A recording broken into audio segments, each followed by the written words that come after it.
Olá pessoal, hoje nós vamos falar sobre o processo de consolidação do cristianismo na Europa continental.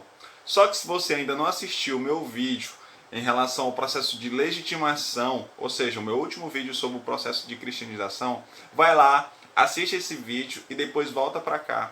Porque se você não assistir esse último vídeo, você não vai entender coisa nenhuma aqui. A não ser que você tenha uma base para entender esse processo de consolidação.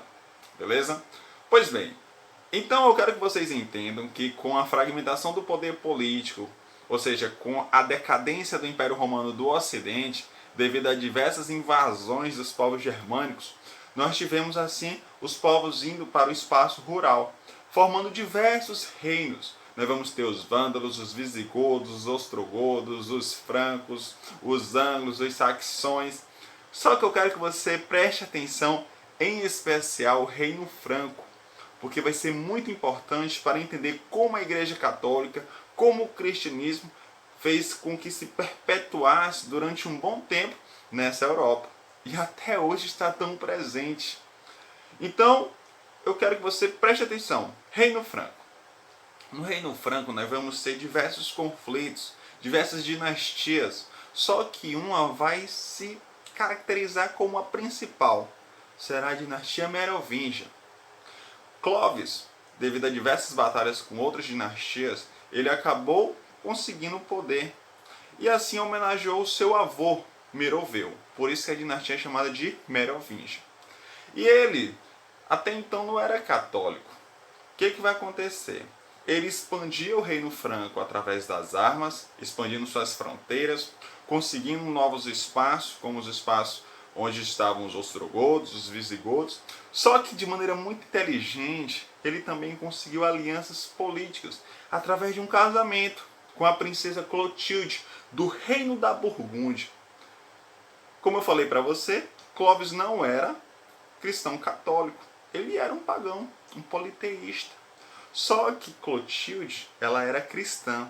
Observe a importância dessa união, porque ela será uma liga entre a Igreja Católica e os povos germânicos. Pois bem, até então Clovis debochava do rei, do deus de Clotilde. Ele teve um filho com ela, só que o filho acabou morrendo.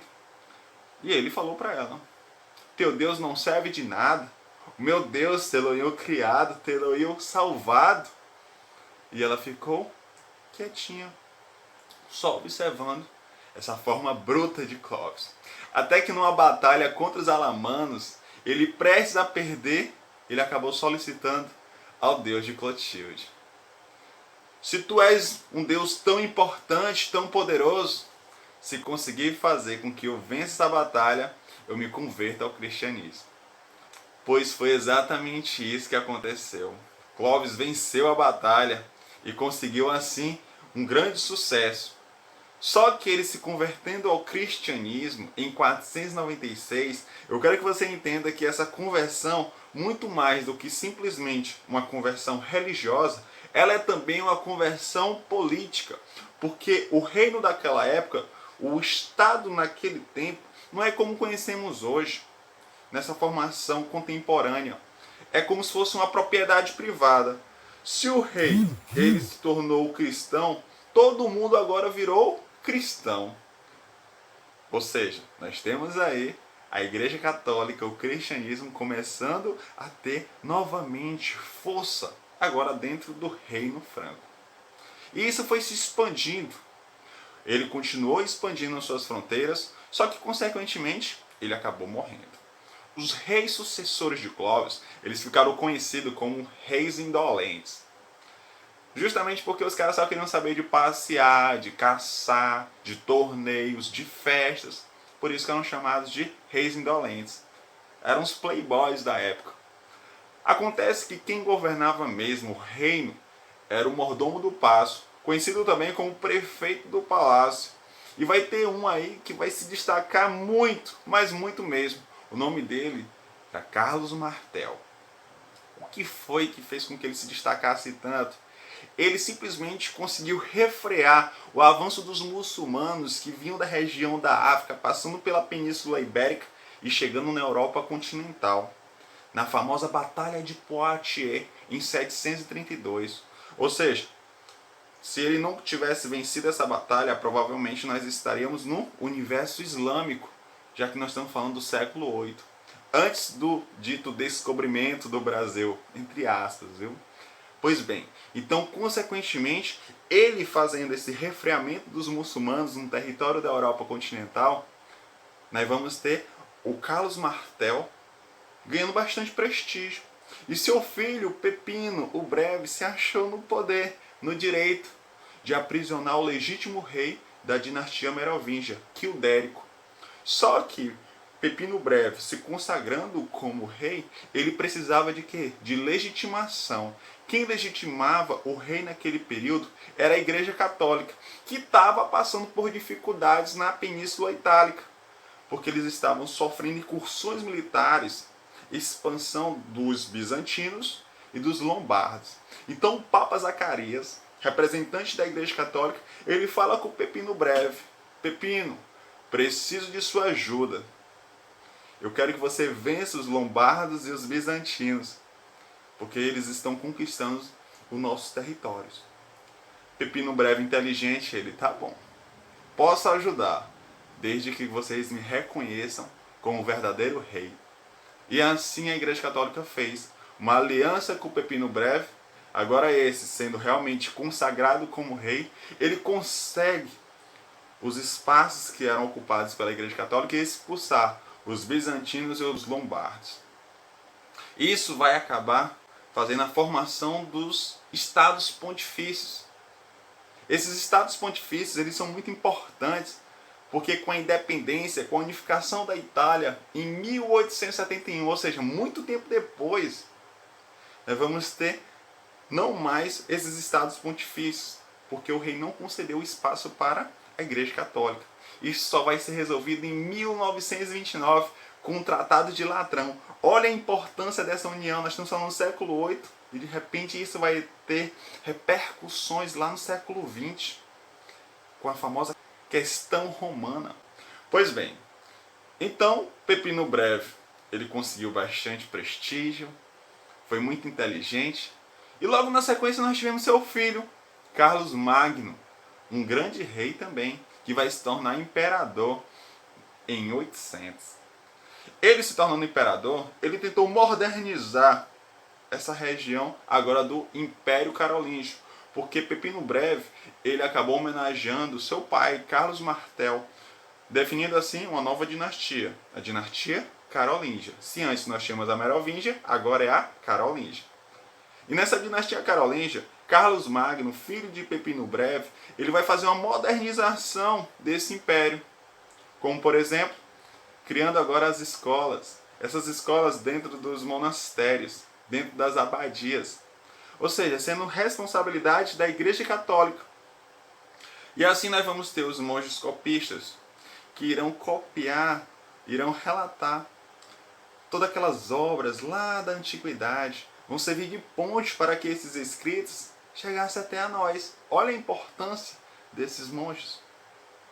Além disso, ele vai criar as capitulares. Em cada região do seu império, nós vamos ter pessoas governando com essas capitulares, com essas leis concedidas por Carlos Magno. Ele, por mais que fosse um imperador analfabeto, ele acabou se alfabetizando no finalzinho de sua vida. Criou também os famosos títulos nobiliárquicos, que através de questões geográficas nós vamos ter os marqueses, que cuidavam das fronteiras. Por que marqueses? Porque lá são as marcas. Perto das marcas nós vamos ter os ducados. E logo próximo ao imperador nós vamos ter os condes. Então, por conta disso, nós vamos ter também os famosos títulos nobiliárquicos.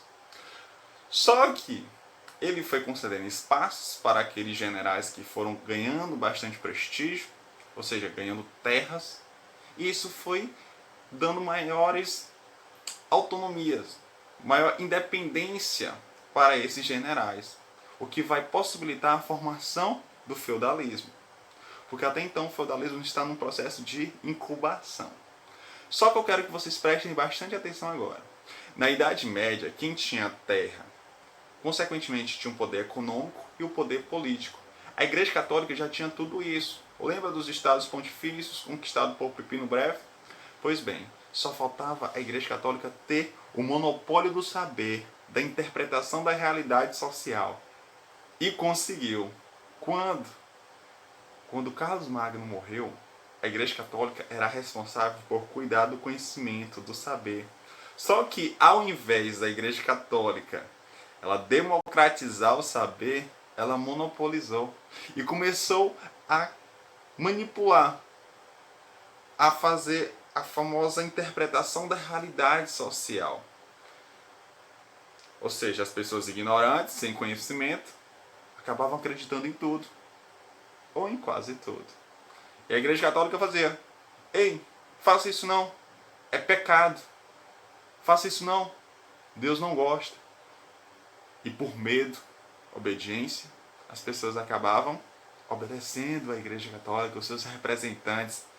E toda a formação da Idade Média nós vamos ter como espinha dorsal a Igreja Católica. Carlos Magno morrendo, nós vamos ter Luís, o Piedoso, seu filho, governando agora o Império. Só que ele era um imperador muito fraco. Estava mais ligado às religiões, à Igreja. E, consequentemente, nós vamos ter depois os seus filhos, depois da morte de Luís o Piedoso, que vai ser Carlos, Lotário e Luís.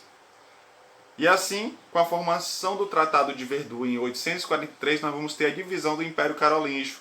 Entre o século IX e o século X, nós vamos ter ainda, pessoal, a invasão dos povos vikings, dos sarracenos, dos húngaros. E, consequentemente, nós vamos ter a formação da sociedade feudal. Mas aí é assunto para uma próxima aula, beleza? Então é isso, grande abraço, não se esqueça, deixe o seu like, se inscreva no canal, porque isso é muito importante para a gente. Hoje nessa aula nós entendemos o processo de consolidação, como a Igreja Católica conseguiu o poder político, o poder econômico e o poder do conhecimento, a maior intérprete do saber da realidade social da época. Então é isso, pessoal, valeu, grande abraço, tamo junto, é nóis, tchau, tchau.